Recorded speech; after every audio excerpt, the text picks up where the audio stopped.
रहीम अस्सलामुअलैकुम स्टूडेंट्स हम BSN fourth semester की सब्जेक्ट फार्मेकोलॉजी 2 पढ़ रहे हैं। फार्मेकोलॉजी 2 में हमने unit 5 drugs affecting cardiovascular system start किया हुआ है।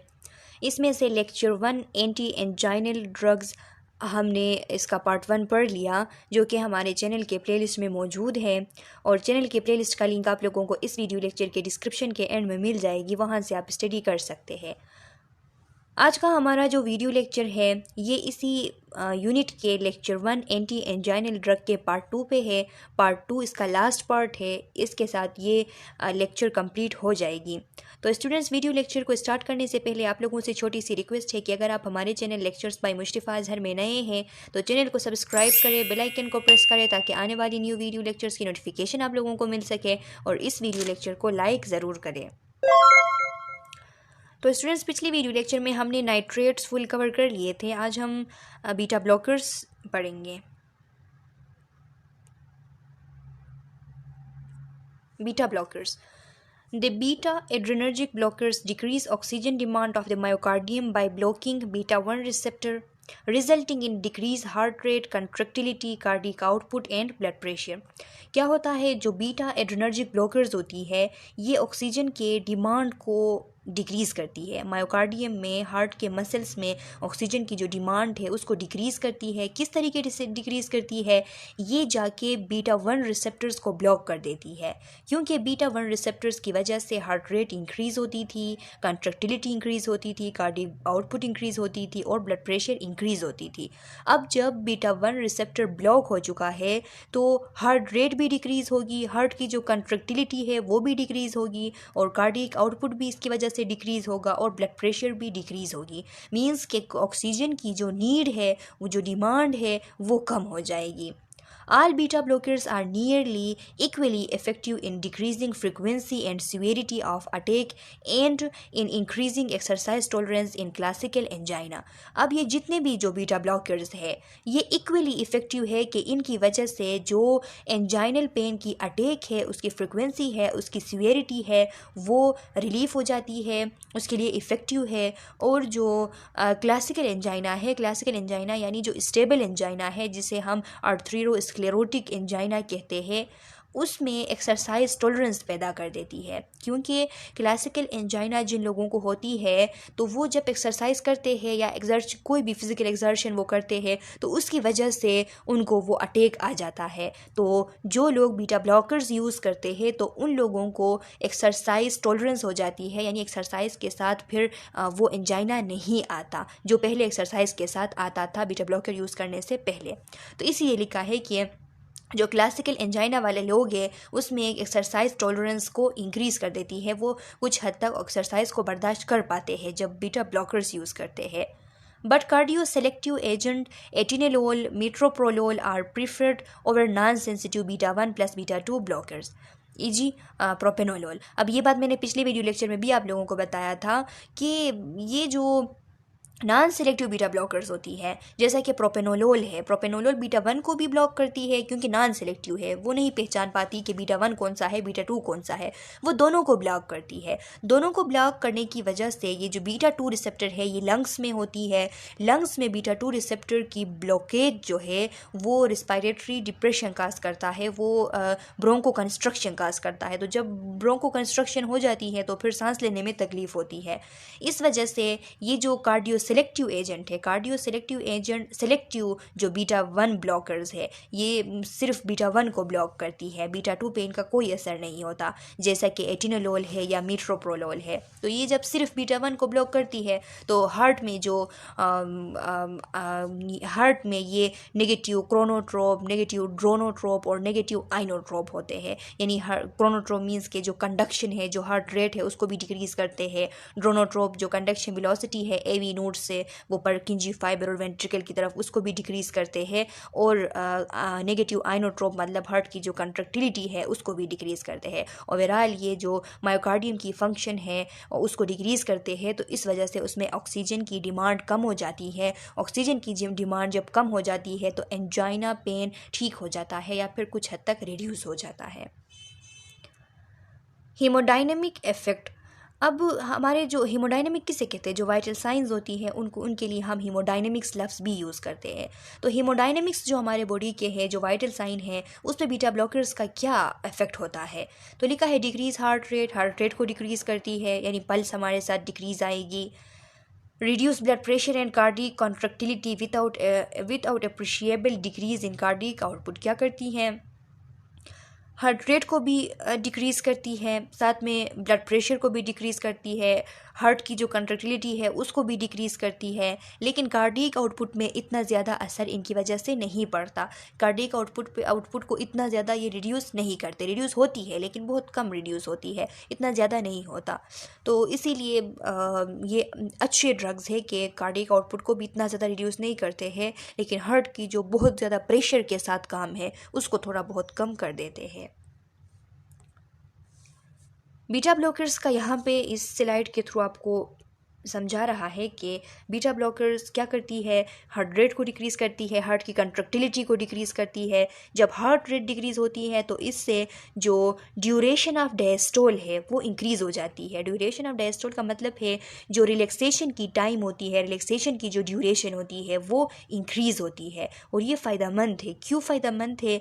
क्योंकि इसकी वजह से कोरोनरी आर्टरी से जो ब्लड फ्लो है वो इंक्रीज़ हो जाती है और ऑक्सीजन की सप्लाई भी इंक्रीज़ हो जाती है।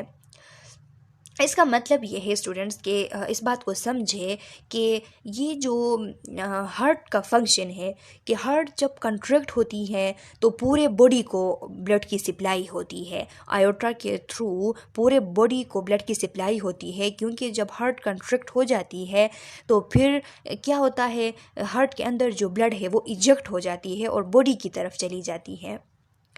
सारे बॉडी को ब्लड मिलती है जब हार्ट कंट्रैक्ट होती है, लेकिन हार्ट की जो खुद की मसल्स है उनको तब ब्लड मिलती है जब हार्ट रिलैक्स हो जाती है। जब हार्ट रिलैक्स हो जाती है तो हार्ट के लिए जो कोरोनरी आर्टरीज़ की सप्लाई है वो बढ़ जाती है और वो स्टार्ट हो जाती है और हार्ट के मसल्स को भी ऑक्सीजनेटेड ब्लड मिलती है कोरोनरी आर्टरीज़ के थ्रू जब हार्ट रिलैक्स हो जाती है तो डायस्टोल के दौरान। तो इसीलिए डायस्टोल की ड्यूरेशन जब इंक्रीज़ होगी, ड्यूरेशन डायस्टोल की ज़्यादा होगी, हार्ट रेट जब कम होगी तो हार्ट जो है वो हार्ट रेट जब कम होगी तो हार्ट की जो कंट्रैक्शन है वो कम होगी और उसकी जो रिलैक्सेशन का टाइम है वो इंक्रीज़ होगी, यानी आराम आराम से हार्ट बीट होंगे। आराम आराम से हार्ट बीट होने का मतलब ये है कि रिलैक्सेशन की टाइम इंक्रीज़ होगी। तो रिलैक्सेशन की टाइम जब इंक्रीज़ होगी तो जो हार्ट के खुद के मसल्स है, मैंने आप लोगों को बताया कि हार्ट के खुद के जो मसल्स है इनके लिए जो सप्लाई है ऑक्सीजनेटेड ब्लड की वो डायस्टोल के दौरान होती है। तो जितना डायस्टोल का ड्यूरेशन इंक्रीज़ होगा उतना इन सबको ब्लड सही तरीके से मिलेगा। तो फिर इंक्रीज़ कोरोनरी ब्लड फ्लो, वही बात है कि कोरोनरी ब्लड फ्लो इंक्रीज़ होगी, जब इंक्रीज़ होगी तो ऑक्सीजन सप्लाई भी इंक्रीज़ होगी। तो वहाँ पे जो मसला है अब एंजाइना का वो इससे ठीक हो सकता है। इसके अलावा हार्ट रेट जब डिक्रीज़ हो जाती है, कंट्रैक्टिलिटी जब डिक्रीज़ हो जाती है तो फिर क्या होता है, डिक्रीज़ वर्कलोड भी हार्ट के ऊपर डिक्रीज़ हो जाती है। तो वर्कलोड जब डिक्रीज़ हो जाती है तो ऑक्सीजन की जो कंजम्पशन हो रही है वो कंजम्पशन भी डिक्रीज़ हो जाती है, यानी ऑक्सीजन की डिमांड भी कम हो जाती है। अब कैल्शियम चैनल ब्लॉकर्स हैं। कैल्शियम चैनल ब्लॉकर्स में हमने पिछले वीडियो लेक्चर में पढ़ा था कि इसके 3 मेन क्लासेस है कैल्शियम चैनल ब्लॉकर्स के। जो फर्स्ट 1 क्लास है वो फिनाइल अल्काइलमीन है, जो कि जिसका जो मेन मेंबर है, जो कॉमन मेंबर है वो वेरापेमिल है। इसके बाद जो दूसरा क्लास है वो बेंजोथाइज़पीन का है, इसमें डिल्टेज़िम जो है वो इसका कॉमन इसका मेंबर है। तीसरा जो क्लास है वो डाईहाइड्रोपायरिडीन्स का है, जिसमें निफिडिपीन, फेलोडिपीन, एम्लोडिपीन, नाइट्रेनडिपीन, नीमोडिपीन, लेसिडिपीन, लेरकेनिडिपीन और बेनिडिपीन जो है ये इसके मेंबर्स है। अब आपने ये याद करने हैं। Pharmacological action. अब जो कैल्शियम चैनल ब्लॉकर्स है इनका फार्माकोलॉजिकल एक्शन, इनका मैकेनिज्म ऑफ एक्शन किस तरह होता है, यानी ये बॉडी के अंदर जब आती है तो इसका एक्शन क्या होता है। लिखा है स्मूथ मसल्स पे। स्मूथ मसल्स में क्या करती है calcium channel blocker? The calcium channel blockers cause relaxation by decreasing intracellular availability of calcium. ये क्या करती है, सेल्स के अंदर जो कैल्शियम की अवेलेबिलिटी होती है उसको डिक्रीज़ करती है। सेल के अंदर कैल्शियम की अवेलेबिलिटी को डिक्रीज़ करती है। जब सेल्स के अंदर कैल्शियम की अवेलेबिलिटी डिक्रीज़ हो जाती है तो इससे क्या होता है, स्मूथ मसल्स की रिलैक्सेशन होती है, क्योंकि कैल्शियम स्मूथ मसल्स में कंट्रक्शन पैदा करती है। जब ये इंटर हो जाती है तो ये मसल्स में कंट्रक्शन पैदा करती है, मसल की टोनिसिटीज़ की वजह से इंक्रीज़ होती है। तो जब हम कैल्शियम चैनल ब्लॉकेट दे देते हैं तो ये इस कैल्शियम की जो इंट्रासेलुलर अवेलेबिलिटी है इसको डिक्रीज़ करती है। जब इसको डिक्रीज़ कर देती है तो स्मूथ मसल्स की रिलैक्सेशन हो जाती है। तो वो स्मूथ मसल्स चाहे ब्लड वेजल्स के अंदर हो चाहे बॉडी के दूसरे पार्ट्स में। The dihydropyridines DHPs, for example amlodipine, have the most marked smooth muscle relaxant and vasodilator action। ये जो dihydropyridines का जो क्लास है, जो थर्ड वन है कि सेकेंड वन, थर्ड वन जो क्लास है dihydropyridines का, जिन्हें DHPs भी कहते हैं, इनमें ख़ास करके इसका जो मेंबर है एम्लोडिपिन सबसे पहले कैल्शियम चैनल ब्लॉकर्स के 3 क्लासेस में से जो 3 नंबर क्लास है डाइहाइड्रोपायरिडीन्स और डाइहाइड्रोपायरिडीन्स में से एम्लोडिपिन जो है इसका बहुत ज़्यादा मोस्ट मार्क यानी बहुत ज़्यादा मसल रिलैक्सेंट इफेक्ट और वेजोडाइलेटर एक्शन है, यानी वेजोडाइलेशन भी काज करती है और स्मूथ मसल रिलैक्सेंट भी है। अब हमने ये एमसीक्यूज़ के लिए याद रखना है, एम्लोडिपिन आपने याद रखनी है। Verapamil is somewhat weaker followed by diltiazem. अब ये जो वेरापेमिल है, वेरापेमिल जो है ये कुछ एम्लोडिपिन से वीकर है और ये सबसे पहले एम्लोडिपिन दिया जाता है, कभी कभार एम्लोडिपिन की जगह डाइल्टेज़म भी दिया जा सकता है और कभी कभार डाइल्टेज़म जब नहीं देते तो फिर वेरापेमिल का नाम आता है। यानी फॉलोड बाय डाइल्टेज़म का मतलब ये है कि डाइल्टेज़म देने के बाद फिर क्या करते हैं, वेरापेमिल देते हैं। या फिर जब किसी पेशेंट को एम्लोडिपिन नहीं देते तो उस टाइम पहले इनिशियल डोज में उसको डाइल्टेज़म दे देते हैं और फिर डाइल्टेज़म ने अगर एक बार फंक्शन अपना स्टार्ट कर लिया तो उसके बाद उसके एक्शन को मेंटेन रखने के लिए एज ए मेंटेनेंस डोज के तौर पर फिर वेरापेमिल देते हैं। उसके बाद ये एक्शन कर लेता है क्योंकि ये कुछ वीकर है इन दोनों से, लेकिन ज़्यादातर कॉमनली जो यूज़ होती है वो एम्लोडिपिन है। हार्ट पे इसका क्या एक्शन होता है कैल्शियम चैनल ब्लॉकर्स का? Calcium channel blockers protect the tissues by inhibiting the entrance of calcium into cardiac and smooth muscle cells of the coronary and systemic आर्टियल beds. क्या करती है कैल्शियम चैनल ब्लॉकर्स? टिश्यूज़ को protect करती है, heart tissues को protect करती है। किस तरीके से प्रोटेक्ट करती है? जो कार्डियक मसल्स के अंदर और कोरोनरी आर्टरीज के स्मूथ मसल्स के अंदर कैल्शियम की एंट्रेंस है, कैल्शियम की जो एंट्री है उसको इनहिबिट करती है। और जो सिस्टमिक आर्टरीज़ में भी, सिर्फ कोरोनरी आर्टरीज़ में ही नहीं बल्कि हमारे बॉडी के जितने भी आर्टरीज़ है वहाँ पे कैल्शियम की जो एंट्री होती है स्मूथ मसल्स में उसको इनहिबिट करती है। जब इनहिबिट करती है तो उससे क्या होता है, decrease smooth muscle tone, smooth muscle की जो टोनिसिटी है वो डिक्रीज़ हो जाती है। एंड वस्कुलर रेजिस्टेंस, जब ये टोनिसिटी डिक्रीज़ हो जाती है तो वेजल्स के अंदर जो रेजिस्टेंस होती है इस टोनिसिटी की वजह से वो भी रिड्यूस हो जाती है। जब वो रिड्यूस हो जाती है तो आफ्टर लोड रिड्यूस होती है, मतलब कि पेरिफेरल रेजिस्टेंस नहीं है तो हार्ट को इतना मेहनत मुशक्क़त नहीं करना पड़ता वो ब्लड को इजेक्ट करने के लिए, मीन्स कि आफ्टर लोड भी कम होती है। मतलब ये कि आफ्टर लोड कम होने का मतलब ये है कि जो हार्ट पे जो डिमांड बढ़ रही है, जो हार्ट पे डिप्रेशन आ रही है वो रिड्यूस हो जाती है, जिससे एंजाइना ठीक हो जाता है। देखिए कैल्शियम चैनल ब्लॉकर्स का इफ़ेक्ट आप लोगों को बताया है कि इसके कैल्शियम चैनल ब्लॉकर्स के जो इफ़ेक्ट है उसमें से फर्स्ट वन है कि कोरोनरी आर्टरी डायलेशन, ये क्या करती है, कोरोनरी आर्टरीज की डायलेशन काज करती है। और दूसरा है reduction on peripheral arterial resistance, जो पेरिफेरल आर्टरीज है वहाँ पे भी ये डायलेशन काज करती है जिसकी वजह से वहाँ पे जो पेरिफेरल आर्टरीज में जो रेजिस्टेंस है वो कम हो जाती है, जिससे डिक्रीज़ आफ्टर लोड, और आफ्टर लोड इससे कम हो जाती है। आफ्टर लोड जब कम हो जाती है तो एंजाइना ठीक होता है।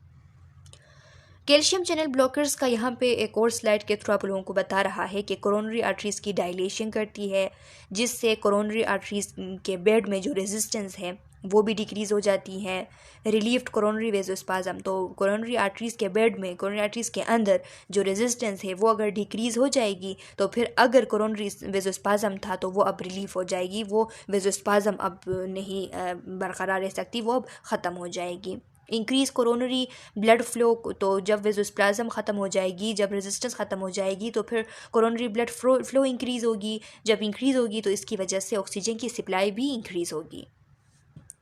रिडक्शन ऑन पेरिफेरल रेजिस्टेंस, और फिर क्या करती है, जो पेरिफेरी है वहाँ पे रेजिस्टेंस को रिड्यूस करती है, क्योंकि secondary to dilation of iota, क्योंकि आयोटा की डायलेशन काज करती है जिससे पेरिफेरल रेजिस्टेंस रिड्यूस हो जाती है, जिसकी वजह से ब्लड प्रेशर भी डिक्रीज़ होती है, जिसकी वजह से ब्लड प्रेशर जब डिक्रीज़ होगी तो फिर आफ्टर लोड भी डिक्रीज़ होगी, आफ्टर लोड जब डिक्रीज़ होगी तो हार्ट पे जो वर्क लोड आ रही थी वो भी डिक्रीज़ होगी, जब वर्क लोड डिक्रीज़ होगी तो फिर ऑक्सीजन की कंजम्पशन भी डिक्रीज़ होगी, मतलब कि ऑक्सीजन के डिमांड को भी ये डिक्रीज़ करती है और वेज़ोडाइलेशन भी काज करती है।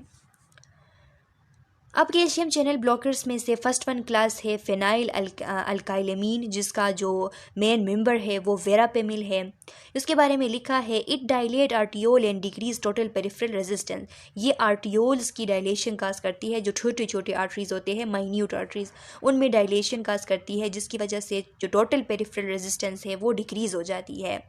It slows arterioventricular conduction directly and decrease heart rate, contractility, blood pressure and oxygen demand। ये क्या करती है, it slows atrioventricular conduction, जो AV नोट की जो कंडक्शन होती है, एट्रियोवेंट्रिकुलर नोट AV नोट की जो कंडक्शन होती है उसको ये स्लो डाउन करती है। जब वो स्लो डाउन हो जाती है तो हार्ट रेट स्लो डाउन हो जाती है, कंट्रैक्टिलिटी स्लो डाउन हो जाती है, जिससे ब्लड प्रेशर कम हो जाती है, और ब्लड प्रेशर जब कम होती है तो फिर ऑक्सीजन डिमांड भी कम होती है।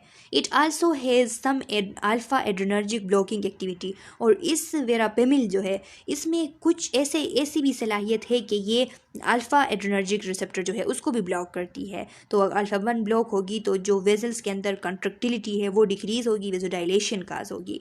वेरापेमिल has greater negative inotropic effect than amlodipine. अब जो वेरापेमिल है इसका जो नेगेटिव आइनोट्रोपिक इफेक्ट है वो ज़्यादा है एम्लोडोपिन से, यानी वेरापेमिल जो है वो ग्रेटर नेगेटिव आइनोट्रोप है देन एम्लोडोपिन। नेगेटिव आइनोट्रोप का मतलब ये है कि हार्ट के कंट्रक्टिलिटी को डिक्रीज़ करती है, but it is a weaker vasodilator, लेकिन जो इसकी वेज़ोडाइलेशन इफेक्ट है वो एम्लोडोपिन से कम है।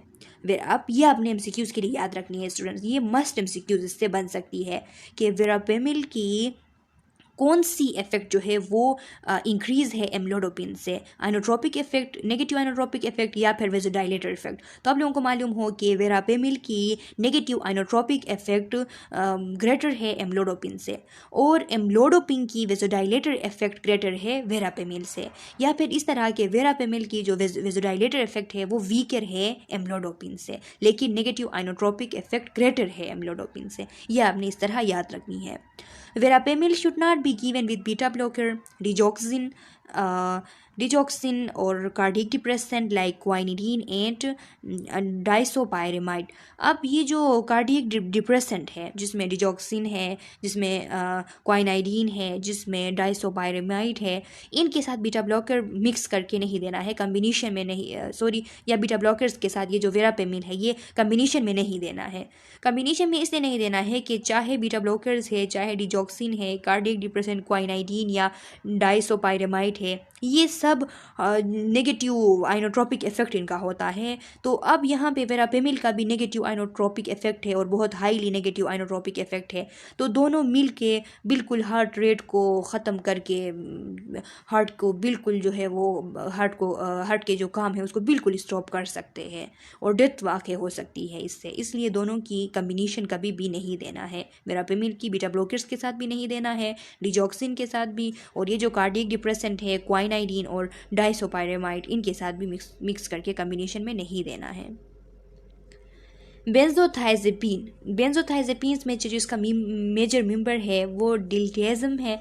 डिल्टियाज़म जो है आल्सो स्लो डाउन एवी कंडक्शन, ये भी एवी कंडक्शन को, एट्रियोवेंट्रिकुलर नोड जो है एवी नोड, उसके कंडक्शन को स्लो करती है, जिससे जो उस हार्ट रेट उससे डिक्रीज़ हो जाती है। और दूसरी तरफ क्या करती है, decrease the rate of firing of the sinus node pacemaker, जो ऐसे नोड है जिसे हम पेसमेकर या फिर साइनस नोड कहते हैं, तो इससे जो फायरिंग हो रही होती है, जो कंडक्शन के लिए जो मैसेज जो इम्पल्स फायर हो रहे हैं, उन इम्पल्स को भी डिक्रीज़ करती है। And is also a coronary artery vasodilator. और फिर क्या करती है, कोरोनरी आर्टरी वेजोडाइलेटर भी है, कोरोनरी आर्टरीज की डायलेशन भी काज करती है। तो एवी नोड के कंडक्शन को कम करने से और साइनस नोड यानी पेसमेकर के फायरिंग को कम करने से हार्ट रेट कम हो जाती है। और वेजोडाइलेशन से क्या होती है, कोरोनरी आर्टरीज की जब वेजोडाइलेशन होती है तो यहाँ से ब्लड फ्लो रिलीज इंक्रीज़ होती है, ऑक्सीजन सप्लाई भी इंक्रीज़ होती है। Diltiazem can relieve coronary artery spasm and is particularly used in patient with variant angina। अब ये जो ड्रग है ये कोरोनरी आर्टरीज में जो स्पाजम आ रही होती है उनको बिल्कुल रिलीव करती है, उनको बिल्कुल ठीक करती है। इसीलिए ख़ास करके उन लोगों को जिनको वेरिएंट एंजाइना हो, वेरिएंट एंजाइना जिनको हो, जिसे हम वेजोस्पास्टिक एंजाइना कहते हैं, तो उन पेशेंट्स में हम डिल्टियाज़म दे सकते हैं ताकि उनकी जो वेजोस्पाजम है वो ख़त्म हो जाए, वो ठीक हो जाए। It is somewhat less potent vasodilator than nifedipine and verapamil। और जो वेरापेमिल और निफिडिपिन है इनके बनस्बत अगर हम डेल्टाज़म को देखें तो ये इनसे भी लेस पोटेंट वेजोडाइलेटर है, वेजोडाइलेशन इफेक्ट इतनी इसमें नहीं है। And has modest direct negative inotropic action, लेकिन इसमें जो इसका नेगेटिव आइनोट्रोपिक एक्शन है वो बहुत जो है बहुत ज़्यादा है, बहुत ज़्यादा इसका स्ट्रॉन्ग इसका नेगेटिव आइनोट्रोपिक एक्शन है। But direct depression of SA node and AV conduction are equivalent to verapamil. और जो एसए नोड को डायरेक्टली डिप्रेस करना और एवी नोड को डायरेक्टली डिप्रेस करना, जो इसकी जो करने की जो सलाहियत है वो इक्वल है वेरापेमिल के। वेरापेमिल और ये दोनों सेमली एसए नोड को डिप्रेस कर सकते हैं और एवी नोड के कंडक्शन को कम कर सकते हैं। अब इसका जो लास्ट क्लास है कैल्शियम चैनल ब्लॉकर्स का वो है डाईहाइड्रोपाइरिडीन, DHPs जो है। DHPs में से जो कॉमनली यूज्ड है वो निफिडिपिन है। तो ये आपने अब याद रखनी है कि DHPs में से सबसे कॉमन मेंबर निफिडिपिन है। Nifedipine is a prototype DHP, डाईहाइड्रोपाइरिडीन। अब ये निफिडिपिन जो है वो प्रोटोटाइप डाईहाइड्रोपाइरिडीन है। प्रोटोटाइप ड्रग किस ड्रग को कहते हैं? जब मैं आप लोगों को एंटीकोलिनर्जिक ड्रग पढ़ा रही थी तो वहाँ पे एट्रोपिन का मैंने आप लोगों को बताया था कि जो एट्रोपिन है ये प्रोटोटाइप ड्रग है। एट्रोपिन को प्रोटोटाइप ड्रग इसलिए हम कहते हैं क्योंकि जब हम एंटीकोलिनर्जिक्स कहते हैं तो हमें एट्रोपिन का नाम याद आता है, क्योंकि एट्रोपिन एक ऐसी ड्रग है जो अपने होल क्लास को रिप्रेजेंट करती है, इसीलिए हम इसको प्रोटोटाइप ड्रग कहते हैं। वो तमाम ड्रग जो कि अपने होल क्लास को जाहिर करे, अपने होल क्लास को प्रेजेंट करे, तो उसको हम कहते हैं प्रोटोटाइप ड्रग। तो यहाँ पे इस क्लास के लिए डाईहाइड्रोपाइरिडीन DHPs का जो क्लास है, इस क्लास के लिए इसका जो प्रोटोटाइप ड्रग है जो इस ग्रुप को प्रेजेंट करता है वो निफिडिपिन है। With a rapid onset and short duration of action. इसका रैपिड ऑनसेट होता है, बहुत जल्दी काम स्टार्ट करता है, and short duration of action, और इसका ड्यूरेशन ऑफ एक्शन शॉर्ट होता है, यानी इसका जो बॉडी के अंदर इसकी एक्शन की ड्यूरेशन है वो कम होती है। It causes arteriolar dilation and decrease total peripheral resistance. ये आर्टरीज में डायलेशन काज करती है और उस डायलेशन की वजह से टोटल जो पेरिफेरल रेजिस्टेंस है वो डिक्रीज हो जाती है।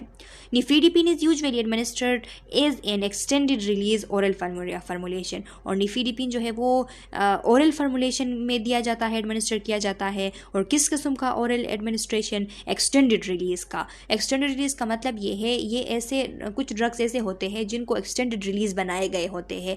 एक्सटेंडेड रिलीज का मतलब ये है कि वो थोड़े थोड़े होके ग्रेजुअली आराम से रिलीज हो जाए, ऐसे फॉर्म में बनाए जाते हैं। तो ये निफिडिपिन भी ऐसे फॉर्म का ड्रग है जो कि ग्रेजुअली आराम से रिलीज होता है, यानी एक्सटेंडेड रिलीज होता है।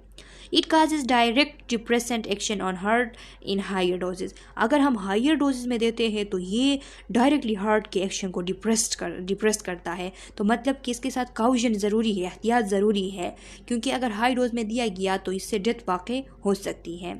एडवर्स इफेक्ट क्या है कैल्शियम चैनल ब्लॉकर्स के? तो लिखा है frequent side effect are palpitation, flushing, ankle oedema.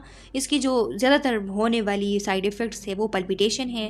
Palpitation वो हार्ट रेट होती है जो आपको खुद महसूस हो, कि आपका हार्ट जो है वो जो नॉर्मल हार्ट रेट होती है स्टूडेंट्स वो फील नहीं होती, वो इस तरह नहीं लगता कि हार्ट जो है वो धड़क रहा है, ऊपर ऊपर से धड़क रहा है, इस तरह नहीं लगता। लेकिन पल्पिटेशन में इस तरह फील होता है कि मेरा हार्ट जो है वो धड़क रहा है, वो हिल रहा है, इस तरह फील होता है, इसको कहते हैं पल्पिटेशन। तो ये पोस्चरल या जो भी हो हाइपोटेंशन होती है, तो हाइपोटेंशन की वजह से ये पल्पिटेशन होती है। क्योंकि वेजल्स की विजुडाइलेशन है तो इसलिए फ्लैशिंग होती है। एंकल एडिमा होती है विजुडाइलेशन की वजह से, हाइपोटेंशन होती है विजुडाइलेशन की वजह से, हेडेक हो सकती है, ड्रोजिनेस हो सकती है, नोजिया हो सकती है। और ये हेडेक और ड्रोजिनेस, चक्कर आना और नोजिया, दिल का ख़राब होना, ये सब हाइपोटेंशन की वजह से है। Nifedipine has paradoxically increased the frequency of angina in some patients। और फिर लिखा है कि जो निफीडिपिन है इसमें कभी कभार इस तरह होता है कि कुछ जो लोग होते हैं एंजाइना के, तो उसमें nifedipine has paradoxically increase the frequency of angina in some patient. कुछ पेशेंट में निफीडिपिन जब दिया गया तो उसके बाद देखा गया कि इसमें कुछ पेशेंट में जो फ्रिक्वेंसी है वो इंक्रीज़ होती है। फ्रिक्वेंसी का मतलब ये है कि एक दफ़ा दिया गया फिर बाद में इसकी एंजाइना की अटैक जो है वो बार बार होती रहती है, तो इसको कहते हैं कि फ्रिक्वेंसी में इंक्रीज़ आना। Uses of calcium channel blockers. अब कैल्शियम चैनल ब्लॉकर्स के यूजेस क्या है? Calcium channel blockers can be safely given to patient with peripheral vascular disease in whom beta blocker are contraindicated. अगर किसी पेशेंट में इस तरह भी हो सकता है कि बीटा ब्लॉकर कंट्राइंडिकेटेड है, तो अगर बीटा ब्लॉकर कंट्राइंडिकेटेड है तो उसमें कैल्शियम चैनल ब्लॉकर्स सेफली दिए जा सकते हैं उन पेशेंट को। Calcium channel blockers are used for the treatment of angina pectoris, hypertension और cardiac arrhythmias। तो इन 3 कंडीशन में हम कैल्शियम चैनल ब्लॉकर्स एडमिनिस्टर करते हैं। अच्छा स्टूडेंट्स, तो ये रेफरेंस है, अगर आप डिटेल से ये यूनिट 5 है cardiovascular drugs affecting cardiovascular system, इसका जो फर्स्ट लेक्चर था एंटी एंजाइनल ड्रग, ये कंप्लीट हो चुका। अगर आप डिटेल से स्टडी करना चाहते हैं तो इन रेफरेंस के थ्रू कर सकते हैं। अगर आप लोगों का कोई क्वेश्चन है तो आप लोग पूछ सकते हैं। मैं नेक्स्ट वीडियो लेक्चर में जब इस यूनिट का लेक्चर 2 स्टार्ट करूँगी तो आप लोगों के क्वेश्चन का आंसर करूँगी। तब तक के लिए अल्लाह हाफिज़।